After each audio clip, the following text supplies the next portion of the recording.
오늘 말씀은 그의 첫 번째 그 권면이었고 경계해야 될 일이 바로 성적인 유혹이다.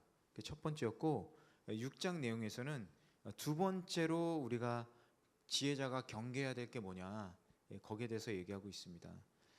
그래서 계속 이제 절마다 몇 가지 경계해야 될 것이 나오는데 먼저 두 번째로 경계해야 될 게 뭐냐, 바로 보증과 담보예요. 보증과 담보. 그런데 재밌는 건요, 성경에서 보증과 담보를 받지 말아라, 하지 말아라 이렇게 얘기하고 있지는 않아요. 지난번에도 룻기에 대해서도 거기에 빚을 갚아주는 거에 대해서 제가 말씀을 드렸죠. 그런 것처럼 보증과 담보를 하지 말아라 이런 얘기는 아니에요. 성경에서 얘기하고 있지는 않아요. 단지 중요한 건 뭐냐? 조심하라는 얘기예요. 조심해라. 보증하고 담보를 쓸 때는 조심해서 하라는 얘기입니다. 그래서 우리 1절에서 3절, 1절에서 3절, 1절에서 2절 한번 먼저 읽어볼까요? 6장 1절에서 2절 여러분 가지고 계신 자료로 한번 읽어보겠습니다. 시작. 내 아들아, 만약 내가 내 친구를 위해 담보를 세우거나 만약 남을 위해 보증을 섰다면 너는 내가 한 말로 덫에 걸린 것이요 내가 한 말에 스스로 잡히게 된 것이다. 이렇게 얘기를 하고 있죠. 이 만약 담보나 보증이 있다는 가정 하에서 이 얘기를 지금 하고 있는 거죠. 말씀드린 대로 율법의 규정에 보더라도 보증이나 담보를 쓰지 말아라 라고는 얘기하고 있지 않아요.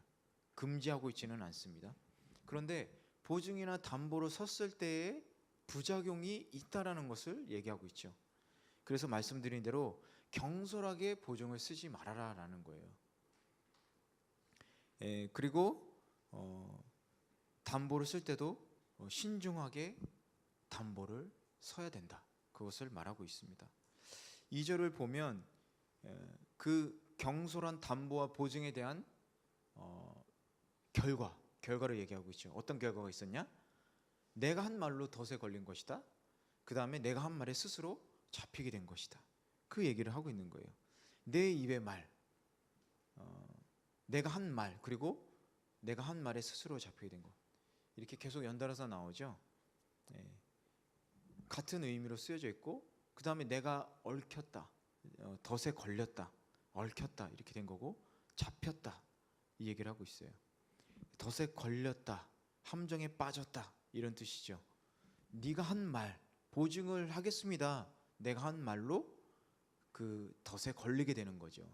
왜냐하면 그 말로 인해서 또 사인으로 인해서 예전에 이제 사인 같은 게 없었으니까 그걸로 인해서 함정에 빠지게 된다라는 거죠. 전자의 경우라는 것은 내가 한 말로 덫에 걸린다. 순식간에 함정이라는 것은 여러분 아시죠? 이렇게 덫에 걸린다는 것은 뭐 예를 들어서 동물을 잡는 덫이 이렇게 입이 벌려져 있다가 밟으면 갑자기 탁 잡잖아요. 그걸로 확 잡히듯이 잡힌다라는 거예요. 그리고 두 번째는 어떤 거죠? 스스로 이렇게 잡히게 된다. 스스로 잡히게 된다. 점령 당하듯이 이렇게 확 되는 거죠. 자기 의식하고 있는 중인데도 의식을 하고 있는데 잡히게 된다라는 거예요. 그런 뜻입니다. 그래서 이렇게 비슷한 언어인데도 약간 차별을 두면서 사용하고 있는 거죠, 솔로몬은. 그러면서 그 경솔한 보증과 담보에 대한 결과가 이토록 무섭다라는 것을 이렇게 경각심을 일깨주려고 얘기하고 있는 겁니다. 3절 우리 한번 3절은 제가 읽어볼게요. 내 아들아. 그런데 솔로몬이 내 아들아, 이 잠언에서 이 부분은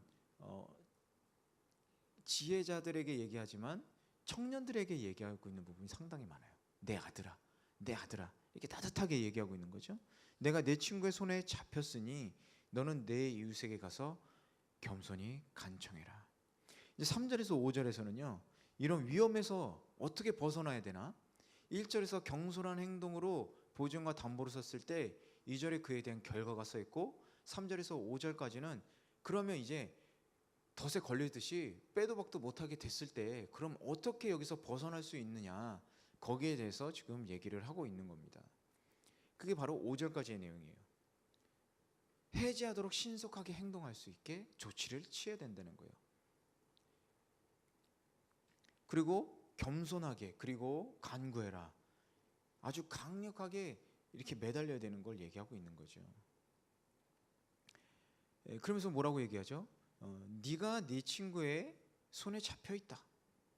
네가 내 친구의 손에 잡혀 있다. 그러면서 친구, 아주 가까운 사람을 얘기하는 겁니다. 빚을 지게 되는 그 보증이나 담보는 친한 사람한테 먼저 부탁을 하게 돼 있잖아요.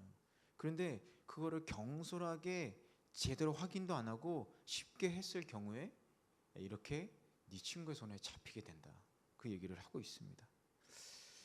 잘못된 보증이 보증인의 재산 상실이라는 불행한 사태를 발생시킬 수도 있지요. 그래서 쉽게는 아니죠. 이렇게 좀 어려운 얘기로, 채무자가 기한 내에 빚을 갚지 못하잖아요. 그렇죠? 빚을 진 사람이 기한 내에 갚지 못하면 그 갚지 못한 빚이 누구한테 오느냐? 바로 보증 쓴 사람한테 오는 거죠. 그렇죠? 그러니까 그 채권자가 채무자한테, 보증인은 그 채무자 대신에 채권자한테 빚을 갚아줘야만 되는 겁니다. 그래서 예전에는 이제 심지어는 실제로도 이렇게 부자였지만 잘못 보증과 그리고 담보를 쓰는 경우로 인해서 종이 되는 경우가 많았어요. 종. 이런 심각한 사태가 벌어질 수 있다는 거예요. 바로 손에 잡혔다. 손에 잡혔다. 위급한 상태가 되는 거죠. 비참한 잡혀다. 비참한 속박의 상태에 처하게 된다라는 거죠. 그래서 그럴 때는 어떻게 해라? 겸손하게 내 이웃에 가서 간구하고 그리고 청하라. 이렇게 얘기하는 거죠. 근데 여기서 간구하게 하다는 원어를 보면요, 성가시게 하다는 의미가 있어요. 좀 성가시게 할 정도로 가가지고 적극적으로 도움을 청하고 또 왜 이렇게 됐는지에 대해서 이해를 청하는 것이 옳다라는 거죠. 아주 성가실 정도로, 그 정도로 매달려야 된다라는 것을 얘기하고 있는 것입니다. 4절에서 5절을 우리 한번 읽어보도록 하겠습니다. 시작. 잠을 자지도 말고 졸지도 말고 노루가 사냥꾼의 솥에서 벗어나듯이 새가 사냥꾼의 솥에서 벗어나듯이 너 자신을 구하여라. 잠을 자지도 말고 졸지도 말고 노루가 사냥꾼의 손에서 벗어나듯이, 얼마나 빨리 도망가야 됐어요. 목숨이 위험한 거잖아요. 그대로 그 정도로 위태롭다라는 거예요. 그래서 사냥꾼의 손에서 벗어나듯이 너 자신을 구해야 된다. 그 보증의 결과로 인해서 어려움에 대해서 쉽게 낭망하거나 포기하지 말고 끈질기게 도망가야 된다는 거예요. 끈질기게. 근데 지금 잘 들으세요. 제가 도망가라는 얘기는 빚을 안 갚기 위해서 도망가라는 얘기가 아니라 빚을 갚기 위해서 노력을 해야 된다는 얘기예요. 빚을 갚기 위해서 노력을 하라는 얘기지 빚에서 도망다니라는 얘기를 하는 게 아닙니다. 여기서 노루가 사냥꾼의 솥에서 벗어난다는 얘기가 바로 그 얘기예요. 그래서 잘못 보증은 섰더라도 그것을 갚기 위해서 노력은 당연히 해야 된다는 거예요. 근데 얼마나 노력을 해야 되냐? 사냥꾼에서 도망치듯이. 엄청나게, 뭐 쉴 틈이 있겠습니까?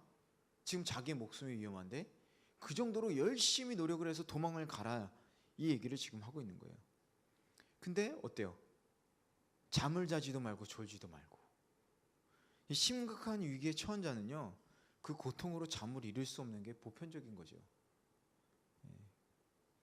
그래서 일반적으로 위로하는 이 사람들을 위로하기 위해서는 염려하지 말고 잠 푹 자세요, 이렇게 얘기하는 경우가 있죠. 하지만 지금 위기를 극복하기 위해서는 어떤 불철주야의 노력을 해서라도 이 위기를 극복을 해야 될 필요가 있다라고 솔로몬은 얘기하고 있는 겁니다. 이 현실에 처한 고통도 있겠죠. 졸 정도로, 그리고 잠이 들 정도로 그 육적인 고통이 당연히 동반될 거예요. 하지만 그럼에도 불구하고 극복해 나가야 됨을 시사하고 있는 겁니다. 그래서 사냥꾼의 손에서 벗어나는 노루처럼 최선의 힘을 다해서 현재 위기에서 극복을 해야 되는 것이 올바른 것이다라고 얘기를 하고 있는 거예요. 그럼 계속해서 이제 6절에서 11절을 보도록 하겠습니다. 6절에서 11절. 그럼 세 번째로 나오는 게 뭐냐? 바로 지혜자가 경계해야 될 그 일들 세 번째. 첫 번째는 뭐라고 그랬죠? 5장에서 첫 번째 성적인 유혹에 대해서 경계하십시오. 두 번째 보증에 대해서, 담보와 보증에 대해서 경계하십시오. 세 번째는 뭐냐? 나태에 대해서 경계하십시오. 이 얘기를 하는 거예요. 우리 6절에서 11절 한번 읽어보도록 하겠습니다. 6절에서 11절 시작. 너 게으른 뱅이야, 개미에게 가서 그들이 하는 것을 보고 지혜를 얻어라. 개미들은 장군도 감독도 통치자도 없는데 여름에 먹을 것을 저장해 두고 추수 때에 양식을 모은다. 너 게으른 뱅이야, 너는 언제까지 자겠느냐? 언제 잠에서 깨어 일어나겠느냐? 조금만 더 자자, 조금만 더 눈 좀 붙이자, 조금만 더 손을 모으고 자자 하다가 가난이 강도처럼 내게 이르고 빈곤이 무장한 사람처럼 이르게 될 것이다. 아멘. 제가 제일 싫어하는 말이 여기 써 있어요. 10절, 11절 말씀. 제가요, 이 고등학교 때 이 말씀이 항상 생각나가지고 저를 아주 괴롭혔던 말씀이에요. 조금만 더 자자. 너무 졸린 거예요, 시험 기간에. 근데 저는 솔직히 잤습니다. 그런데 이 말이 저를 계속 괴롭혔어요. 조금만 더 자자, 조금만 더 눕자. 졸려가지고 이렇게 엎드려 있는데 이 말이 생각나는 거예요. 눕고 싶은데, 그래서 눕지는 말고 엎드렸다가 조금 일어나야지. 그런데 이 뒷말이 또 생각나요. 가난이 강도처럼 온다고. 이 어린 그 청소년 시기에 잠언은 저에게 정말 혹독한 말씀이었습니다. 근데 어쨌든요, 나태하는 건 좋지 않다라는 걸 지금 강조하고 있는 거죠. 그래서 6절에서 먼저 6절에서 8절 말씀은 보면 재밌는 얘기가 나오죠. 개미들은 장군도 감독도 통치자도 없는데 여름에 먹을 것을 저장해두고 추수할 때에 양식을 모은다, 그렇게 써 있죠. 개미들도 본능적으로 누가 시키지 않아도 이렇게 열심히 자기들의 양식을 위해서 모으고 일한다라는 거예요. 솔로몬은 준비성, 근면, 그리고 성실을 표본의 개미를 통해서 이 게으른 삶을 사는 사람들에게 미련함, 나태함을 지적하고 있는 거죠. 아니, 개미가 우리가 개미보다 못하겠습니까? 그렇지 않죠. 하물며 개미도 이렇게 열심히 근면하고 성실하게 일을 해서 먹을 것을 준비하고 겨울을 준비하는데, 너희들은 지금 뭐 하고 있는 거냐? 지금 그렇게 빗대서 얘기하는 거죠. 그래서 이 6절 7절 말씀을 직역하면 이렇게 할 수 있대요. 너는 개미에게로 가라. 게으른 자여, 너는 그것의 태도를 보아라. 그리고 너는 지혜로워지라. 이렇게 얘기하고 있다는 거예요. 개미를 보면서 좀 배우란 얘기죠. 그래서 이런 본문은, 이 본문 말씀은 하나님이 주신 모든 자연계에 속하는 것들을 교육의 내용의 수단으로 지금 이렇게 해학적으로 솔로몬이 지금 얘기를 하고 있는 거죠. 알기 쉽게. 그럼 이제 7절 넘어서 우리 8절만 조금 볼게요. 그래서 개미에 대해서 지금 계속 얘기하고 있는데, 게으른 자에게 주는 말씀드린 대로 풍자적으로 지금 해석하고 있죠. 개미조차 본능에 의해서 이 궁핍함, 이 먹을 것을 하기 위해서 열심히 노력하고 있는데 언제까지 게으른 모습을 취할 것인가? 9절을 보면 9절에서 11절은 그 게으른 자에 대한 직설적인 교훈이 나오고 있는 거죠. 잠들어 있다는 것은 게으른 자를 상징하는 것이기도 하죠.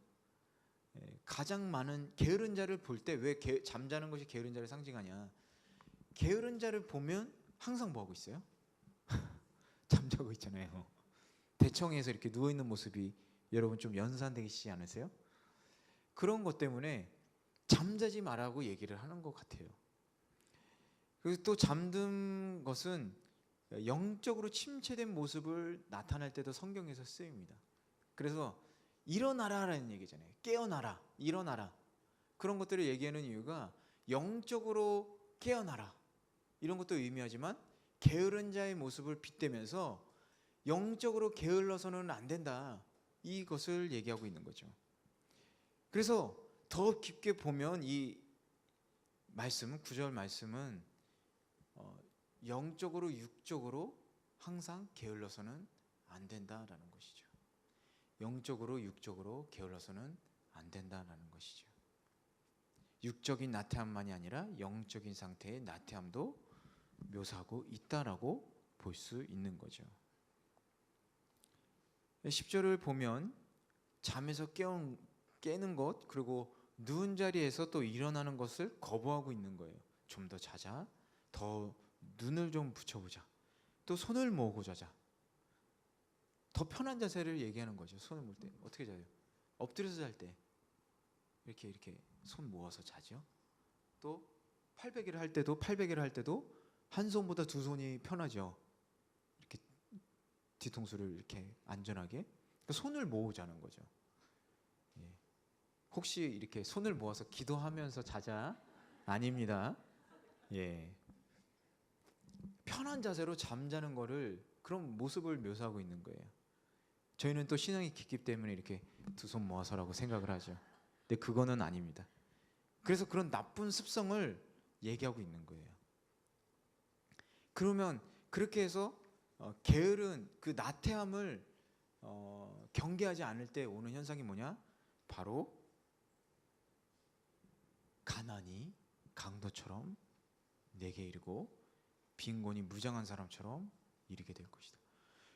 도둑은 여러분은 아시겠지만 내가 오늘 너희 집 털 거야, 로빈훗은 그렇게 얘기했지만 그런 게 없잖아요.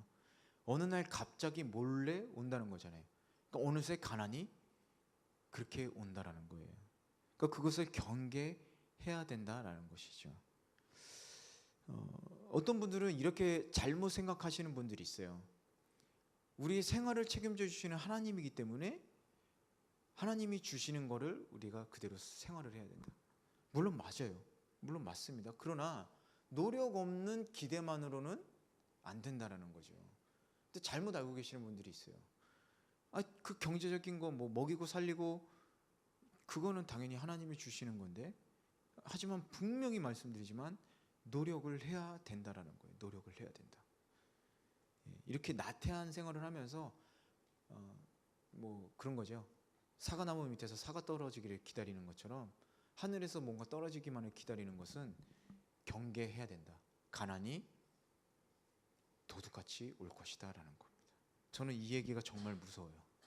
지금도 저는 오늘 이 얘기 읽으면서 옛날 일을 너무 떠올렸습니다.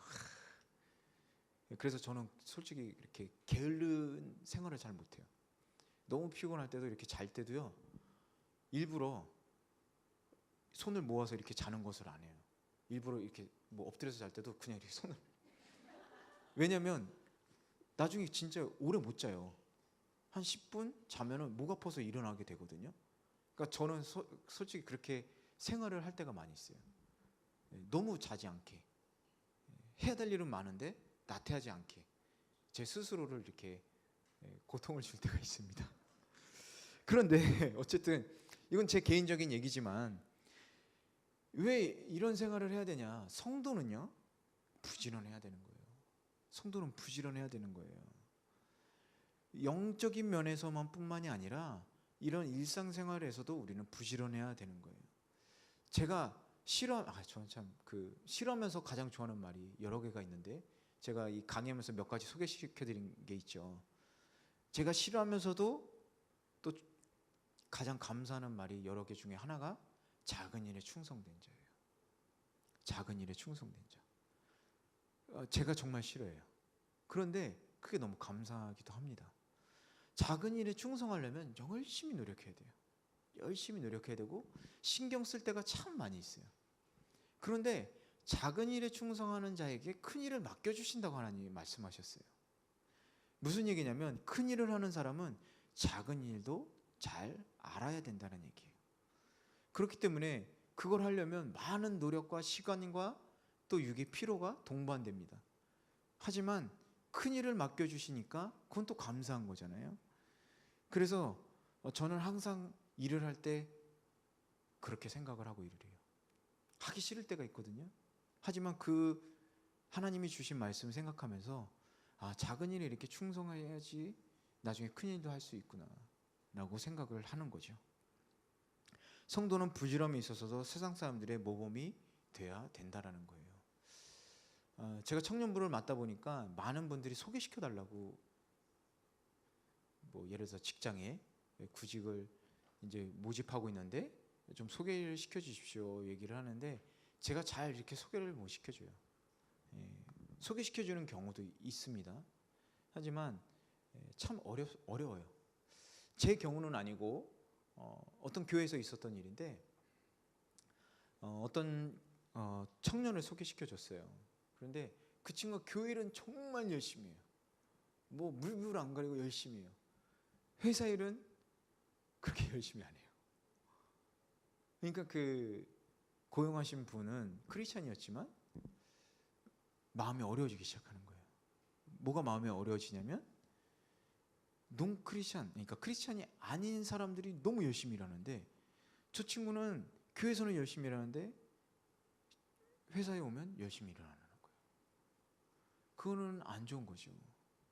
우리가 교회에서 열심히 일하는 만큼 사회에서도 열심히 일해야 되고, 또 사회에서 열심히 일하는 만큼 교회에서도 열심히 일하는 게 맞는 겁니다. 어느 한쪽만이 아니에요. 어떤 분들은 사회에서는 직장생활은 열심히 하는데 여기서는 그렇지 않은 분들이 있어요. 근데 어떤 분들은 여기서는 열심히 일하는데 또 사회 나가서는 그렇지 않은 분들이 있어요.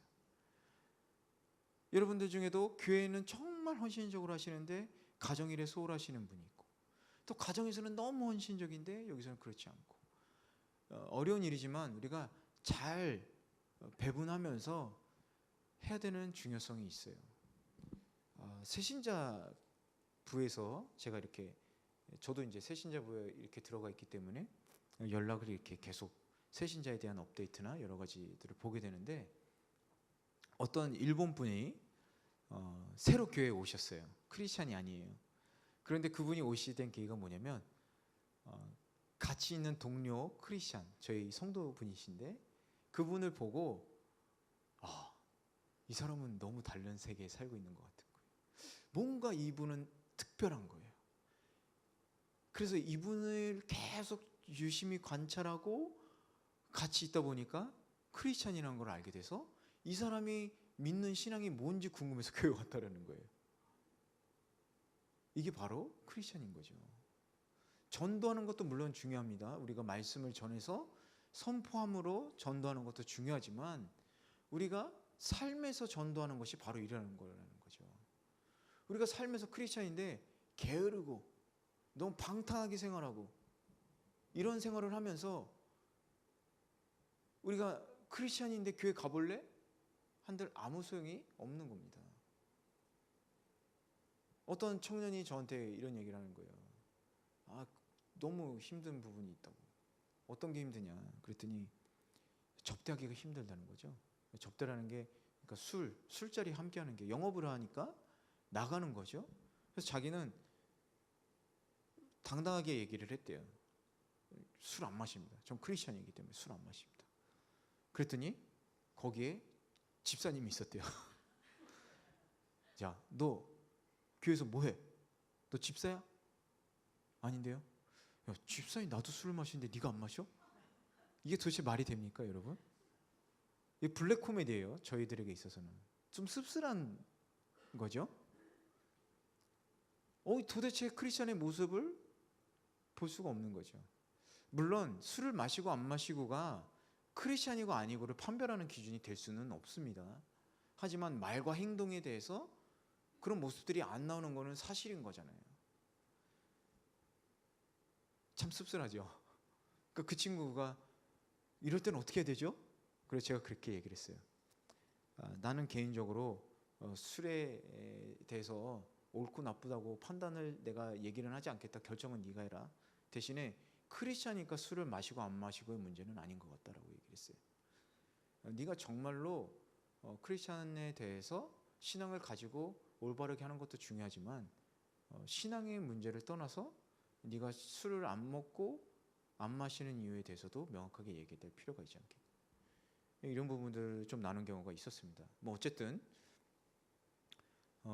중요한 건 뭐냐면 우리의 삶을 통해서 성실함이나 또 부지런함이나 이런 것들은 크리스천들은 어떻게 보면 더 열심히 살아야 된다는 게 맞다라는 거예요. 그 모습들을 보면서 사람들이 우리들을 보고 저 사람 참 뭔가 다른 것 같아. 저 사람 언제나 성실하고 열심히 하고 부지런하고 그리고 다른 사람들하고 다른 정결함이 있어. 그 바로 크리스천이지 않겠습니까? 예. 우리 한번 생각해 볼 필요가 있을 것 같아요. 우리들의 부지런함 그리고 뭐라고 할까요? 크리스천 라이프라는 게 바로 교회 안에서만 이루어지는 것이 아니지 않겠습니까? 라는 거죠. 그럼 그 다음 우리 한번 보겠습니다. 이제 네 번째 얘기가 나오는데 12절에서 19절까지는 어떤 얘기가 나오냐? 바로 네 번째 경계될 것 바로 뭐냐? 못된 사람, 악한 사람들에 대해서 나와요. 그런 못된 생활, 악한 생활에 대한 경계에 대해서 지금 얘기를 하고 있습니다. 우리 12절에서 조금 길지만 19절까지 한번 읽어볼까요? 12절에서 19절 한번 읽어보겠습니다. 시작. 못된 사람, 악한 사람은 거짓말만 하고 다니고 그들은 눈짓과 발짓과 손짓으로 서로 신호를 한다. 또 그들은 마음에 심술이 있어 계속 악한 일을 괴하며 싸움을 부추긴다. 일단 여기까지만 읽을게요. 죄송합니다. 이 사람들이 어떤 일을 하냐? 못된 사람, 악한 사람은 거짓말만 한다는 거예요. 속인다는 거예요. 못된 사람, 악한 사람은 속이기만 한다는 거예요. 여기서 못된 사람의 사람을 원어로 보면 그 아담이라고 써 있어요. 아담. 그러니까 흙으로 돌아갈 허무한 존재. 아담이 그런 뜻이잖아요. 흙으로 빚어진 거잖아요. 그러니까 못된 사람은 흙으로 돌아가는 존재, 허무한 존재다라는 거죠. 그리고 두 번째 이 사람, 악한 사람의 이 사람, 이것은 어떤 특별한 능력이 있는 사람, 이런 뜻이 있습니다. 영향력 있고 강하고 뭔가 이렇게 특별한 능력이 있는 사람. 그런데 이 사람이 앞에 악한 사람을 쓸 때 이렇게 써져 있어요. 무슨 얘기냐면 타락한 능력이 있는 어떤 사람도 이렇게 조금만 방심하면 이런 악한 자로 전락될 수 있다라는 것을 알려주는 거예요. 원어를 통해서 보면 그런 뜻이 되는 거예요. 못된 사람, 허무하게 흙으로 돌아가는 사람, 악한 사람, 어떤 특별한 능력이 있고 탁월한 능력이 있더라도 경계하지 않고 방심한다면 이렇게 악해져서 타락할 수 있다는 것을 이 두 단어로 얘기를 하고 있는 겁니다. 그래서 거짓말을 한다는 거예요. 그래서 그들은 눈짓과 발짓과 손으로 서로 신호를 한다. 이게 무슨 얘기인가요? 거짓말하는데 눈짓과 발짓과 손으로 한다? 여러분 혹시 뭐 야구 안 좋아하시겠지만 야구할 때 어떻게 해요? 뭐 막 이러잖아요. 막 이러잖아요. 달려. 우린 모르잖아요. 사람들이 모르는 신호를 한다는 거예요. 그렇게 거짓말을 서로 짜고 한다는 거죠. 그런데 몸을 사용한다는 거죠. 거짓말은 입이지만 입과 몸 전체를 사용해서 상대방을 속이기에 열심인 거죠. 그런 모습을 지금 나타내고 있는 겁니다. 악인들이 사용하는 행동. 근데 어때요? 눈짓과 발짓과 손짓으로 서로 신호를 계속하는 모습을 보여주는 거예요. 계속 한다는 거예요. 악한 행동을 계속해서 하는 모습을 지금 나타내고 있는 겁니다. 그럼 우리 15절에서 한번 또 읽어보고 싶은데요. 15절에서 15절만 한번 읽어볼까요? 그러므로 재앙이 한순간에 그들을 덮칠 것이며 그들은 갑자기 파멸에 회복할 수 없을 것이다. 12절에서 14절까지는 그 악한 자들, 악한 사람, 또 못된 사람, 그들에 대해서 얘기를 했고, 15절은 그들이 어떻게 될 거냐, 바로 어떻게 패망하는가에 대해서 얘기를 해주고 있는 거예요. 그들은 갑자기 파멸해서 회복될 수 없다라는 거예요. 재앙이 한순간에 확 밀려가지고 그들은 패망한다. 사람들을 속이는 자들, 악한 자들, 또 상대방을 서로 이렇게 합심해서 상대방을 곤욕스럽게 만드는 사람들, 그 거짓들, 일순간에 재앙이 몰려서 그들은 파멸할 것이다 라는 거예요. 왜냐하면 여호와가 미워하시기 때문에, 여호와가 미워하시기 때문에 그렇습니다. 16절에서 19절 한번 읽어볼게요. 16절에서 19절 시작. 여호와께서 미워하시며 그분이 정말로 싫어하시는 것 옌 7가지가 있다. 곧 거만한 눈, 거짓말하는 여, 죄 없는 피를 흘리는 손, 악한 계략을 꾸미는 마음, 악한 일을 하려는데 빠른 발, 거짓말을 쏟아붓는 거짓 증인, 형제들 사이에 불화를 심는 사람이다. 재밌는 건요, 이게 7가지밖에 안 나왔는데 여기 처음에 16절에서는 옌 7가지라고 했어요. 그래서 뭐 표기가 잘못된 거 아니냐, 뭐 여러 가지 의견은 있는데 근데 이 표현은 이 정도로 많다라는 표현으로 알아두시면 좋을 것 같아요. 옌 7가지 정도로 많은 것이 있는데 그 중에 대표하는 게 7가지로 이렇게 추려서 얘기할 수 있다라는 거죠. 그렇게 알아두시면 될 것 같아요.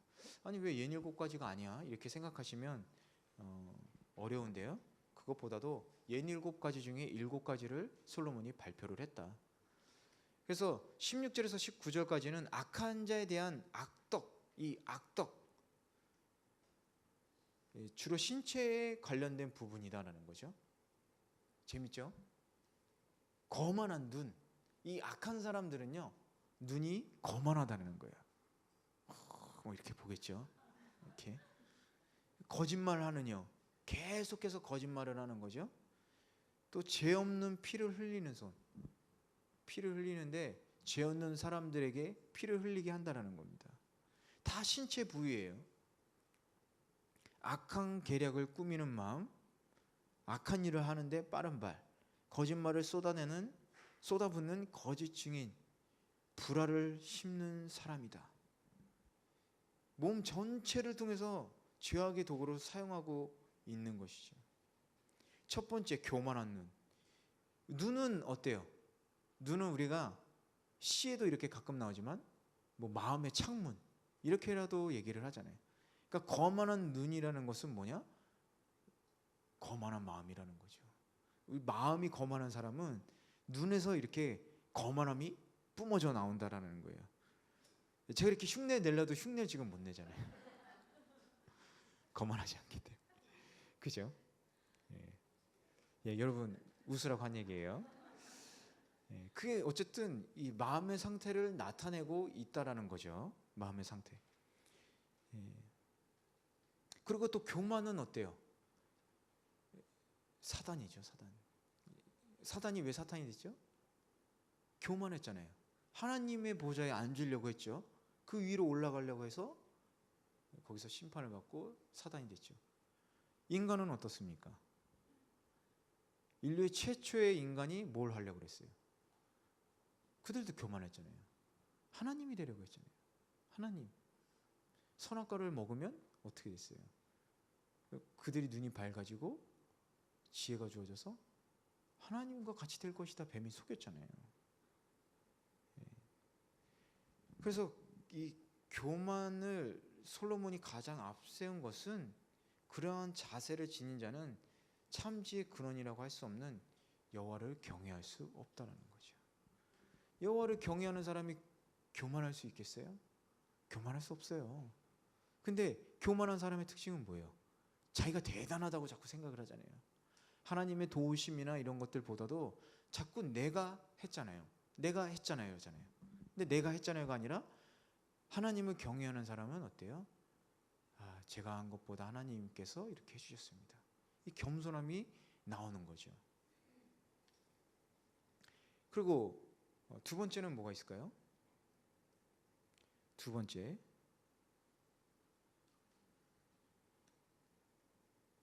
두 번째는 거짓된 혀. 마음이 교만한 사람, 마음이 교만할 뿐만 아니라 이 교만함, 이 악함이 입으로 나오는 거죠. 입으로 나오는 거죠. 그리고 이 거짓된 것, 속이는 것, 이런 것은 남을 속이는 것과 더불어 하나님의 말씀을 어그러뜨리는 것. 뱀이 그렇잖아요. 뱀, 교활하다. 뱀은 교활하다 이러잖아요. 교활하다. 그러니까 마음뿐만 아니라 혀가 교활하다는 거죠. 그래서 위험한 겁니다. 세 번째는 무죄한 자의 피를 흘리는 손. 무죄한 자의 피를 흘리는 손은 어떻게 하면 무죄한 자의 피를 흘릴 수가 있어요? 우리 사극이나 옛날 뭐 드라마 보면 항상 그 가난하고 어려운 사람들은 착취당하고 불이행을 당하고 여러 가지 드라마에서 항상 소재를 쓰지 않습니까? 선과 악이라는 주제로. 악한 자들이 어떻게 해요? 그들을 폭력을 행사하고 그들의 삶을 완전히 파괴시키잖아요. 그런 것들을 얘기하는 겁니다. 무죄한 자, 무죄한 자. 원어로 보면요, 흠이 없고 깨끗하고 순결한 사람을 얘기해요. 흠이 없고 순결하고 깨끗한 사람. 누가 있어요? 예수님. 무죄한 예수님을 사람들이 어떻게 했어요? 피를 흘리겠죠. 철저하게 파괴시키는 사람들. 그러면서 자신의 손에 그 무고한 죄의 피를 묻히는 손이라는 겁니다. 그리고 18절을 보면 어때요? 악한 계략을 꾸미는 마음, 악한 일을 하려는 데 빠른 발. 악행에 빠르게 움직이는 발을 뜻하는데 단순하게 그 행위뿐만이 아니라요, 그 습성 자체가 악한 일을 하는데 적극적인 걸 얘기하는 거예요.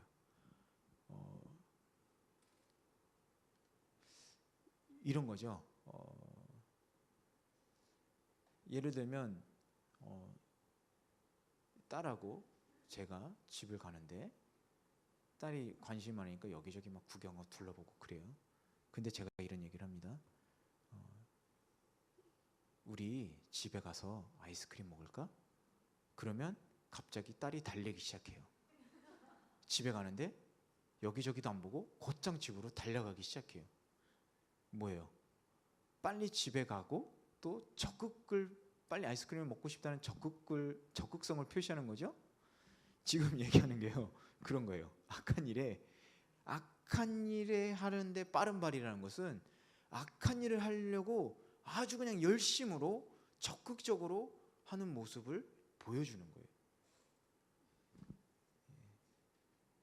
그러니까 이 얼마나 악한지를 보여주는 거죠. 안타깝죠, 그렇죠?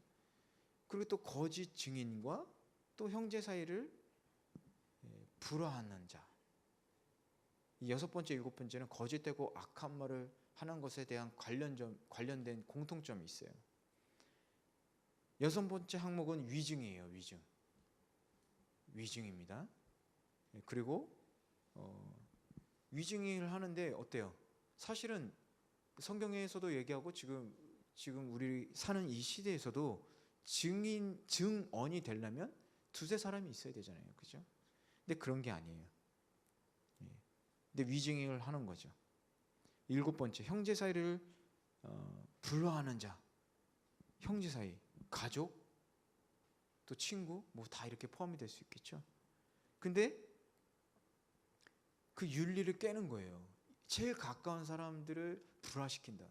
윤리적으로 좋지 않다라는 것을 의미하고 있는 거죠. 그래서 16절에서 19절 이런 자들을 하나님께서 미워하신다는 거예요. 거짓말하고 아주 교만하고 또 교만한 마음을 가지고 또 거짓 혀를 놀리고 또 사람을 해하기 위해서 아주 파괴적이고 사람은 자기 이익을 위해서 물불 가리지 않고 그리고 형제 가족까지도 불화를 일으키는, 이간질시키는 이런 사람은 하나님께서 아주 미워하신다. 그 얘기를 지금 하고 있는 거예요.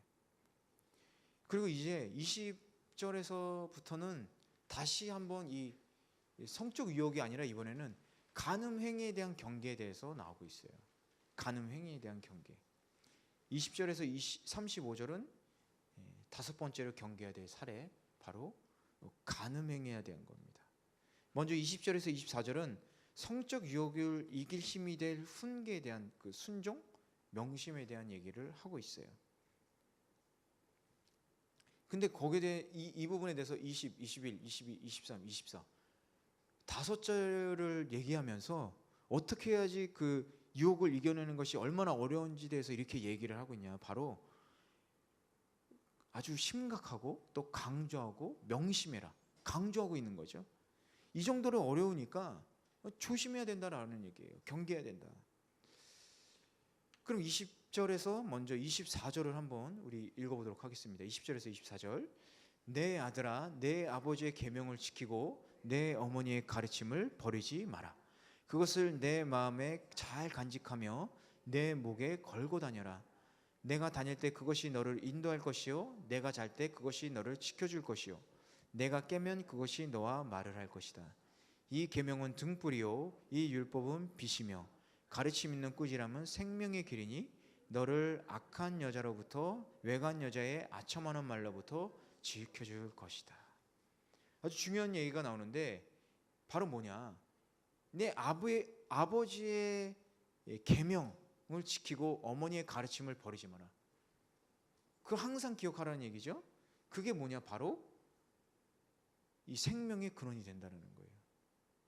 이것을 어겼을 때, 그렇게 하지 않았을 때 아주 위험하다는 것을 지금 얘기하고 있는 겁니다.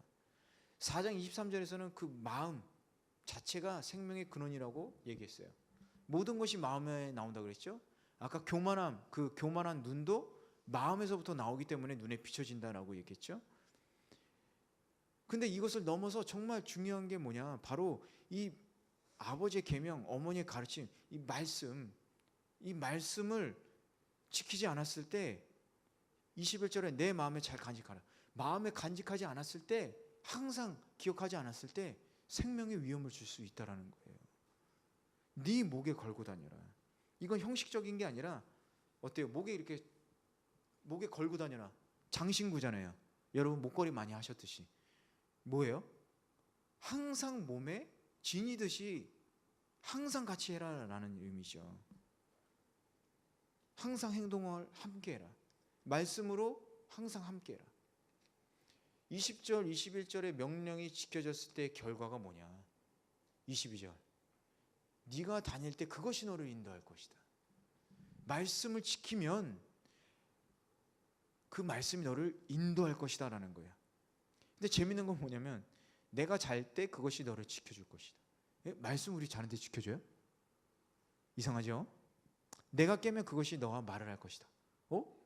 이러는데 말을 우리한테 해준대요? 무슨 얘기예요? 모든 삶에 대해서 이 말씀이 우리를 인도해 주는 것을 얘기하고 있는 거예요. 그런데 실제로 말씀이 내가 잘 때라는 것, 말씀이 우리 안에 있으면 어때요? 잠들 수 있죠. 아까 얘기했듯이 게으른 건 자는 거지만 게으름뿐만이 아니라 잠을 깊게 자는 것은 뭐예요? 하나님이 축복이라고 그랬어요. 성경에서는. 다윗이 그렇게 험난한 그 사울로부터 도망을 다니면서도 잠을 잘 수 있는 것은 뭐예요? 하나님의 말씀으로 인한 평안, 그 주어지는 평안함으로 그 언제 죽을지 모르는데 깊게 잠을 잘 수가 있는 거예요. 근데 왜 잠을 잘 수가 있어요? 말씀이 안에 있으니까. 물론 말씀이 안에 있으니까 깊게 잠을 잘 수 있는데 그 외에도 뭐예요? 반드시 하나님이 지켜주신다는 믿음이 있었기 때문이잖아요. 실질로 하나님께서 지켜주셨어요. 그것이 있었기 때문에 잠을 잘 수 있는 거예요. 그 얘기를 하고 있는 거예요. 말씀이 네가 잘 때 너를 지켜줄 것이다. 그것은 마음에 주는 평안뿐만이 아니라 실제로도 하나님이 지켜주신다는 거예요. 그 말씀에 따라 행하는 자는 반드시 하나님이 지켜주신다. 그 얘기를 하는 겁니다. 그럼 자, 깨어나면 그것이 너와 말을 할 것이다. 그럼 뭘까요? 뭘까요? 아침에 주의 인자하심이 나타나심이, 아침에 이 찬양 있잖아요. 주의 인자하심이, 그 말씀인 것 같아요. 근데 그게 아니더라도 아침에 너에게 말을 한다. 뭐예요? 생명의 삶 큐티죠. 네. 아침에 말씀을 읽을 때 그 말씀이 나에게 말을 건다는 거예요. 오늘 아침에 일어나서 말하는 게 뭐예요? 처음에 여러분들이 아침에 일어나서 아이들한테 하는 말이 뭐예요? 제일 먼저 남편한테 하는 말이 뭐예요? 여보 일어나, 얘들아 일어나. 그 다음에 뭐예요? 밥 먹어. 그죠? 그 얘기가 뭐예요? 해야 될 지침을 알려주는 거잖아요. 말씀이 우리가 눈을 떴을 때 오늘 하루 해야 될 지침을 알려준다는 거예요. 우리가 해야 될 지침을 말씀이 알려주는 겁니다. 그렇게 했을 때 바로 뭐냐? 이 계명은 등불이다. 이 율법은 빛이다. 계명과 율법은 같은 뜻으로 쓰여졌습니다. 등불과 빛도 비슷한 뜻이죠. 근데 뭐가 다를까요? 등불과 빛이 뭐가 달라요?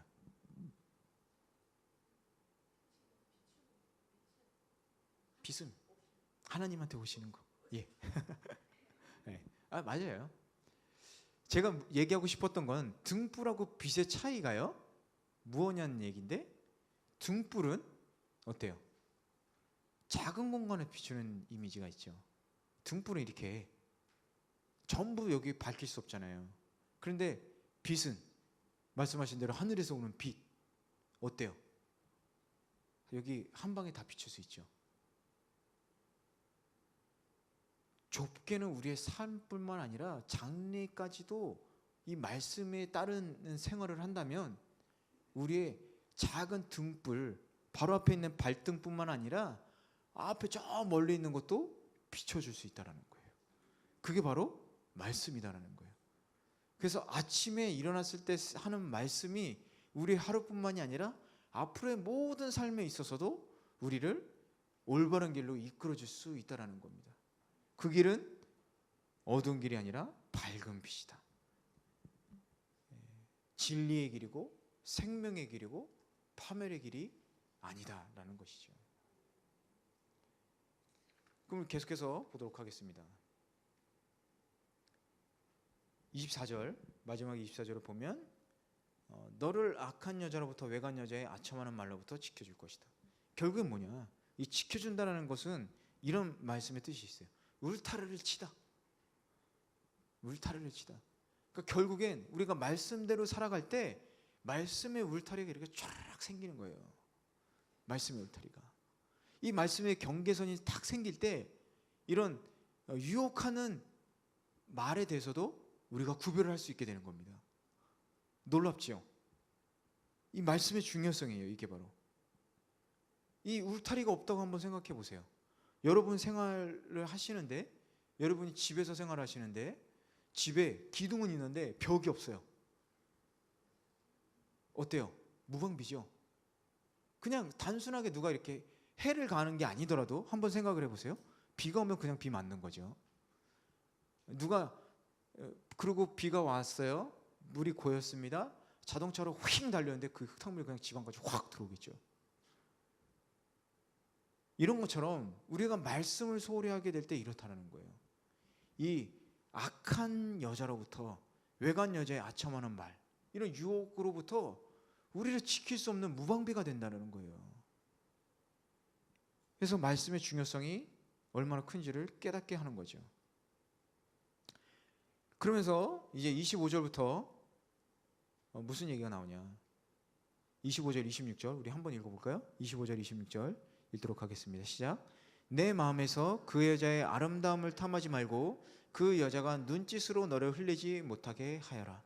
창녀는 내게 빵 한 덩이만 남게 하고 음란한 여자는 내 귀한 목숨을 빼앗아간다. 물론 이 솔로몬이 얘기하는 것은 청년들에게 지금 얘기하는 거예요.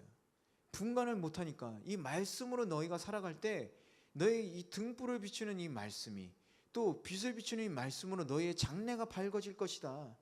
그리고 그 말씀을 인해서 이런 악한 여자들의 유혹을 너희가 넘어설 수 있는 것이다.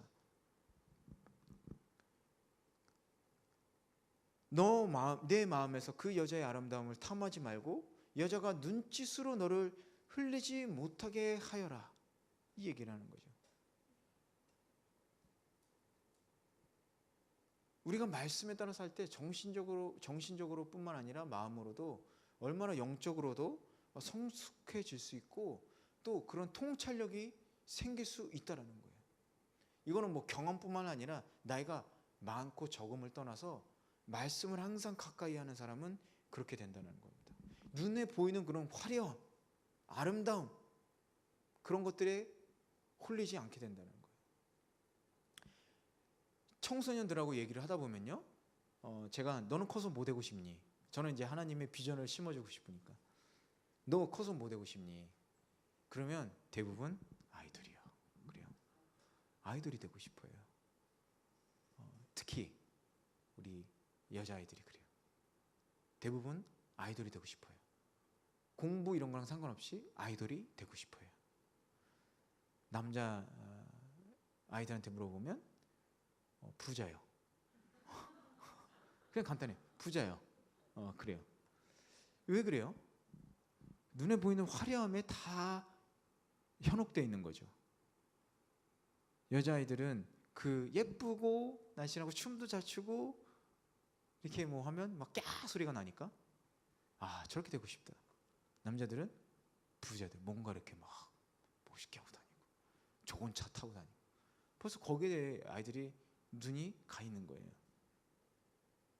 물론 그런 것들이 나쁘다기보다는 우리의 중심에 하나님이 있고 없고 어떤 아이돌이 되고 어떤 부자가 되느냐에 따라서 인생의 가치관이 달라지기 때문에 저는 그거 나쁘다고는 하지 않아요.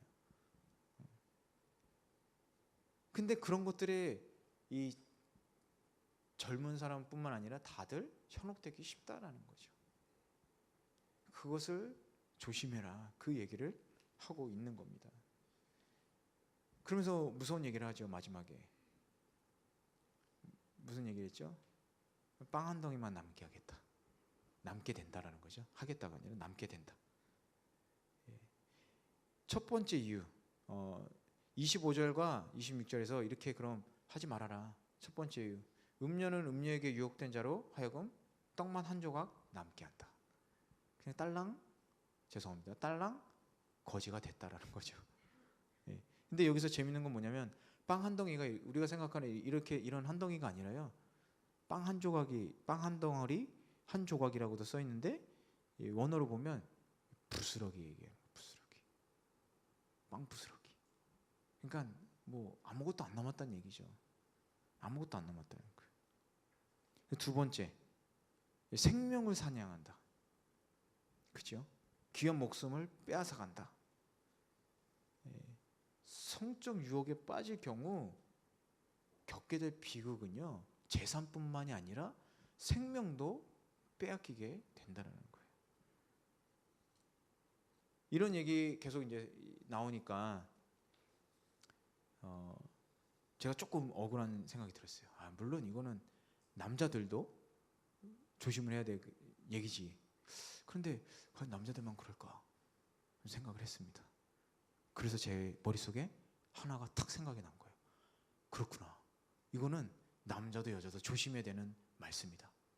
바로 꽃뱀이 있으면 제비가 있다. 조심해야 되죠. 예. 죄송합니다. 우리 억지로 조금 조심을 해야 되는 거는 마찬가지예요.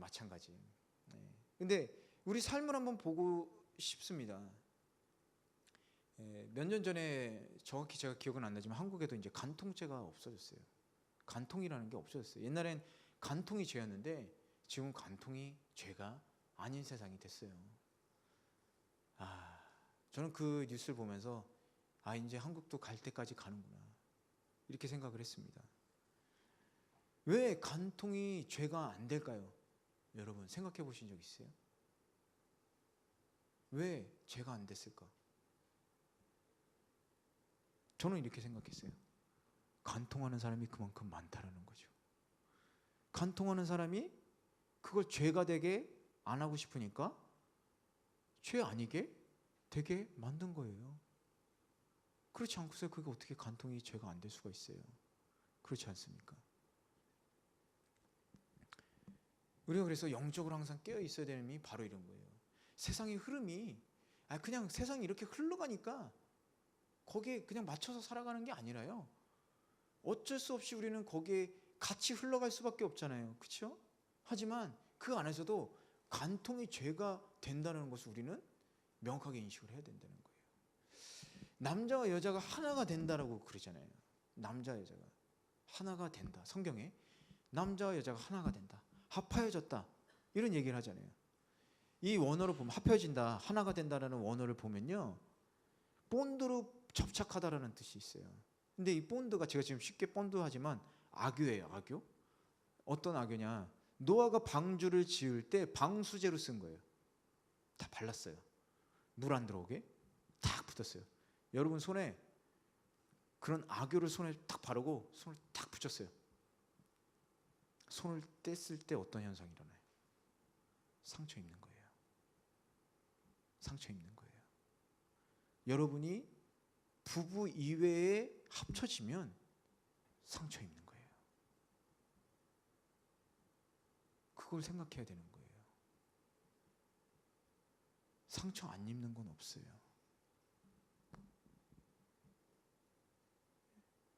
근데 중요한 건 뭐냐면 육체뿐만 아니라 영혼이 상처를 입게 되는 겁니다. 그런데 그게 아무 문제가 없다라고 얘기할 수 없죠. 윤리 도덕적으로 문제가 되는 건 당연한 겁니다. 그래서 이것들이 그럼 어느 정도로 심각하냐? 육에 미치는 손상, 그리고 자신에게 생명의 위협을 주는 손상이 어느 정도냐? 바로 27절에도 써있죠. 28절에 불을 품었는데 그 옷이 타지 않겠느냐? 불을 이렇게 끊었는데 옷이 확 타죠. 몸이 해를 입는다는 거예요. 화상 입는다는 겁니다. 그리고 또 뭐 있어요? 28절에 숯불 위를 걷는데 발이 되지 않겠냐? 여러분 숯불 위에 걸어보신 적 있으세요? 당연히 없죠. 그럼 여기는 걸어보신 적 있을 거예요. 목욕탕 가면 이렇게 지압한다고 돌멩이 막 있죠. 그 위에 걸어보셨어요? 어때요? 아프죠? 근데 아픈데 왜 아파요? 돌멩이가 발바닥을 파고들잖아요. 그래서 아픈 거죠. 근데 숯불이 발 안을 파고들듯이 그 뜨거운 게 확 들어오는 거잖아요. 간음이라는 게 그런 거라는 거예요. 심각한 상처를 입힌다는 거예요. 심각한 상처를. 근데 그게 생명에 위협을 준다. 왜 생명에 위협을 주겠습니까?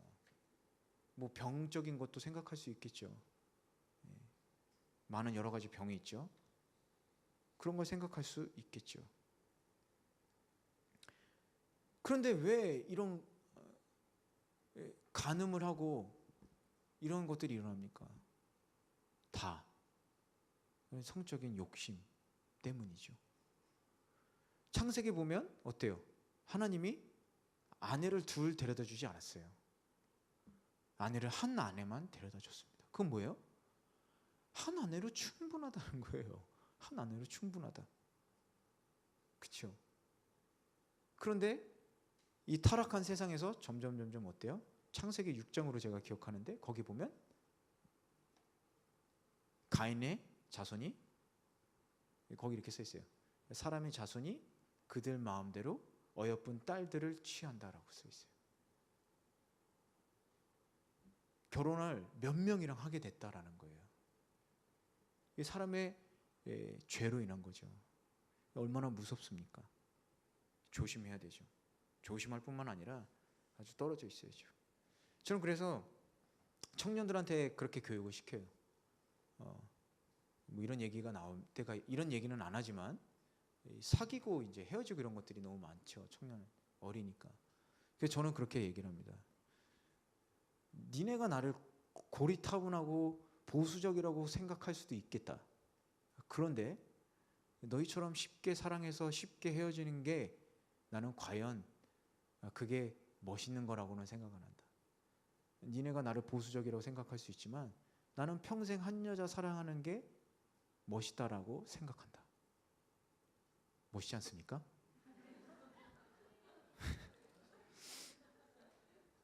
저희 아내가 있어서 한번 해봤는데 우리 아내는 차가운 표정이었어요. 어쨌든 저는 실제 진짜로 이렇게 일부러 한 얘기가 아니라 그렇게 교육을 하고 있어요. 그러니까 신중하게 니네가 사귀어야 된다는 얘기죠. 신중하게 니네가 기도하면서 한번 사귀어봐라. 이게 뭐 유행이나 뭐 이렇게 쉽게 사귀고 그러는 노래 가사처럼 바꾸는 건 아니다. 네가 정말 너희가 하나님 안에서 진정한 그 사랑의 마음을 갖고 있다면 니네는 평생 한 사람으로 족할 수 있지 않겠냐. 그렇게 얘기를 합니다. 그리고 29절을 보면 그 심각성 정도에서 계속 나오죠. 뭐라고 나오냐? 만지기만 하도 죄가 없게 되지 않는다. 그거는 만지기만 하다, 건드리다 이렇게 손을 댄다라는 거예요. 접촉도 안 된다라는 거예요. 접촉도. 뿐만 아니라 그것은 뭐예요? 실제로 간음을 하기 전에 이루어지는 심리적인 것들도 이 말은 포함을 하고 있어요. 심리적인 시도, 작은 접촉 안 된다라는 거죠. 그래서 30절을 보면,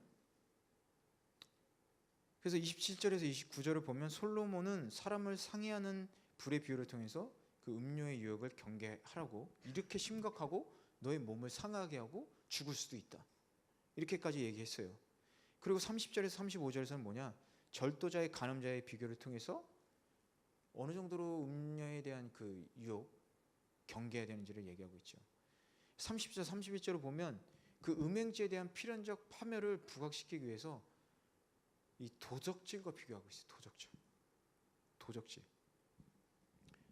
근데 어떻게 비교를 하고 있냐? 30절 보면 굶주려서 배를 채우려고, 본능적인 거잖아요. 배가 고픈데 뭔가를 먹어야 되겠는데 자기도 모르게 확 훔쳤다. 그건 본능적인 거잖아요. 그거를 본능적으로 간음을 하는 거예요. 이 차이를 분명히 알아야 됩니다. 그러면서 뭐라고 그래요? 이 도둑도 처벌은 받는다는 거예요. 어쨌든 배가 고파서 훔쳤는데 멸시받지는 않을 수도 있다는 거예요. 살아야 되니까. 그런데 집에 모든 물건을 내놔서 7배로 갚아라. 이 7배는 뭐 반드시 뭐 수적으로 몇 배, 2배, 3배, 4배, 7배라기보다 이 7이라는 수는 성경에서 아시다시피 완전수잖아요. 완전함을 얘기하잖아요. 완전하게 그 죄에 대한 값을 치러야 된다는 거를 지금 얘기하고 있는 거예요. 하물며 도둑도 이런데예요. 멸시받고 더 심한 대가를 치는 것은 당연하다라는 겁니다. 여자와 32절, 여자와 간음한 사람은 생각이 모자라는 자니 자기 영혼을 망치는 것이다.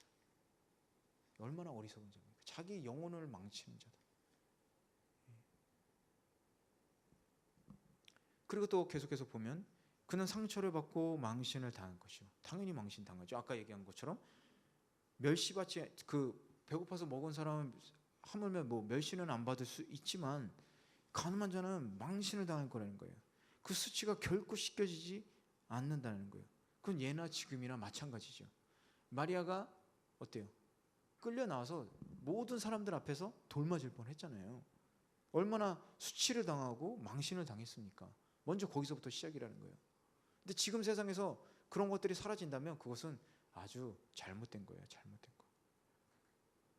그런데 보면 말씀드린 대로 남자한테 한해서 한 얘기가 아니라는 거예요. 왜냐? 간음은 혼자 하는 게 아니잖아요. 상대가 있다는 거잖아요. 그래서 34절 35절에 이렇게 나오는 거예요. 질투가 남편의 분노를 일으키니. 그 사실을 남편이 알게 됐을 때 분노를 일으킨다는 거예요. 원수를 갚는 날에는 용서가 없을 것이다. 그 어떤 보상도 받지 않는다. 다 필요 없다라는 거죠. 내가 아무리 많은 선물을 주더라도, 많은 선물을 줘도 그것에 대해서 절대 용서하지 않는다라는 거예요. 받으려고도 하지 않을 것이다 라는 것을 얘기하고 있는 거예요. 그러니까 그것은 아내뿐만이 아니라 남편도 마찬가지인 거죠. 그러니까 결국에는 그런 행위를 해서는 안 되고 1차적으로 뭐예요? 경계해야 되는 거죠. 경계. 그런데 경계를 하는 비결을 뭐라고 얘기했습니까? 말씀에 따라서 사는 생활이 있어야지만 우리가 경계를 할 수 있다라는 거죠. 그게 없으면 경계를 할 수가 없는 거예요. 남편의 이 분노, 원수가 없는 날, 이거 얼마나 무섭습니까? 복수심을 품고 있는 남편은 마음이 부드러울 수가 당연히 없죠. 복수의 대상들에 대해서 어떤 동정심, 긍휼도 없다라는 겁니다. 영적으로 한번 생각해 볼 수 있겠어요. 영적으로 벌금도 선물도 거부한다. 이 간음이요, 우리 육적인 것도 그렇지만 영적으로 우리가 한번 생각을 해볼 때 영적인 간음이 뭐가 있어요? 영적인 간음, 우상숭배요. 예, 맞아요. 우상숭배예요. 그럼 우리가 영적인 간음을 했을 때 우리 신랑 되시는 예수님이 분노를 어떻게 하신다는지 알게 되겠죠. 한번 잘 생각해 보세요. 아까 제가 부부는 하나 된다고 그랬죠. 하나 되는 게 이렇게 탁 붙이는 거라고 그랬잖아요. 우리가 영적으로 예수님과 하나 돼 있잖아요. 연합되었다고 우리 로마서에서 다 배웠잖아요. 하나 되었어요. 그렇게 하나 되었는데 간음을 한다는 건 뭐예요? 떼어졌다는 거죠. 예수님도 상처 입는 거예요. 마음으로, 영으로 상처를 입는 겁니다. 그래서 우리가 항상 육뿐만이 아니라 영적으로도 먼저 조심을 해야 되는, 경계를 해야 되는 거예요. 그러기 위해서는 당연히 이건 뭐 육적으로나 영적으로나 이 말씀밖에 없다라는 거예요. 영적으로 깨어 있어야지만 가능한 거다. 우리 우상은 뭐라고 그랬어요? 하나님보다 위로 올라가면 다 우상이라고 그랬잖아요. 그게 우상이 되는 겁니다. 나 자신도 우상이 되고, 남편이 우상이 되고, 아내가 우상이 되고, 우리 특히 뭐예요? 아이들이 우상이 되는 겁니다. 그걸 조심을 해야 되는 거예요. 생활에 있어서 경제적인 것도 다. 이 세상에서 지난번에 로마서 할 때도 말씀드렸듯이 이 세상에서 주는 하나님의 축복이라는 것은 허황된 게 아니에요. 하나님은 반드시 이 세상에서도 하늘나라에서 주어지는 축복처럼 이 세상에서도 축복받고 살기를 원하세요. 하나님의 백성이 그 누구보다도.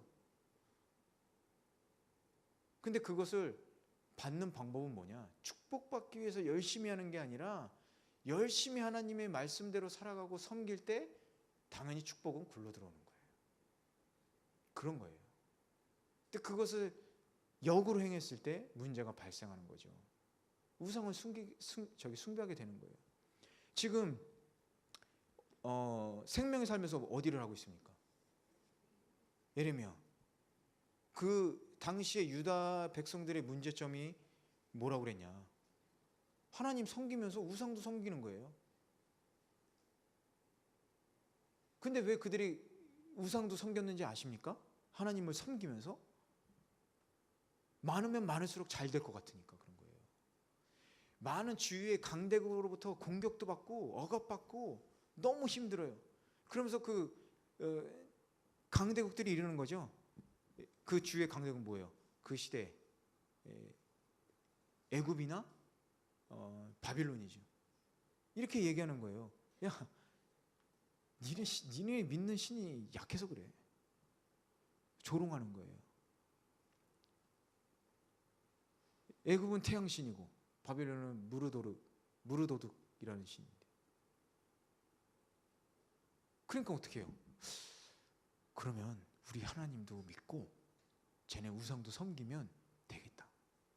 이렇게 되는 거예요. 우리 생활 속에서 세상 살면서 여러분이 하나님 외에 다른 것을 의지하기 시작하면 그렇게 되는 거예요. 똑같은 거예요. 그렇게 해서는 안 되는 겁니다. 그게 바로 영적인 간음인 거예요. 이렇게까지 생각해 볼 수 있다라는 겁니다. 영적으로도. 그래서 영적인 간음, 육적인 간음 둘 다 중요하고 경계를 해야 된다.